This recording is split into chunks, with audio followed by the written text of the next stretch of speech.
ഞാൻ ജോലി കിട്ടിയെന്ന് പറഞ്ഞ് മെസ്സേജ് അയച്ചിട്ട് അമ്മ എന്താ റിപ്ലൈ തരാഞ്ഞ്? എന്റെ ഫോണിന്റെ മൈക്ക് കംപ്ലൈന്റ്, അതാ ഞാൻ വിളിക്കാഞ്ഞ്. ഞാൻ എന്തിനാ മെസ്സേജിനൊക്കെ റിപ്ലൈ തരുന്നേ? അതെന്താ? നീ വേണമെങ്കിൽ എന്നെ ഒന്ന് തല്ലിക്കോ, എന്നെ ഒന്ന് വഴക്ക് പറഞ്ഞു. പക്ഷെ ഈ പുച്ഛം എനിക്ക് ഇഷ്ടമല്ല. അതിന് അമ്മയെ എപ്പോ പുച്ഛിച്ച്?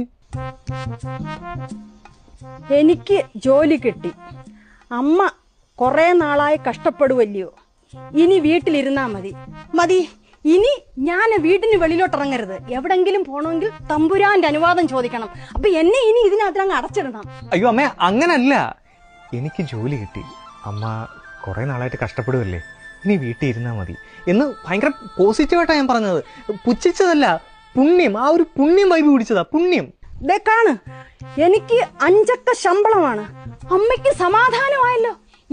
ഇത് പുച്ഛത്തിന്റെ ഉച്ചിയാണ്, ഉച്ചി. അമ്മ എല്ലാത്തിന്റെ റോങ് ഇമോഷനാണ് പിടിക്കുന്നത്. അമ്മ, എനിക്ക് 5 അക്ക ശമ്പളമാണ്, അമ്മയ്ക്കിപ്പോ സമാധാനമായല്ലോ.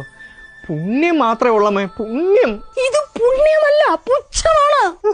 ഈ ടെക്സ്റ്റ് അയക്കുമ്പോ ഞാൻ എവിടുന്ന് ഇമോഷൻ ഒക്കെ പറഞ്ഞു കൊടുക്കാനാ? അതൊക്കെ വായിക്കുന്ന ആളുടെ ഒരു മൈൻഡ് സെറ്റ്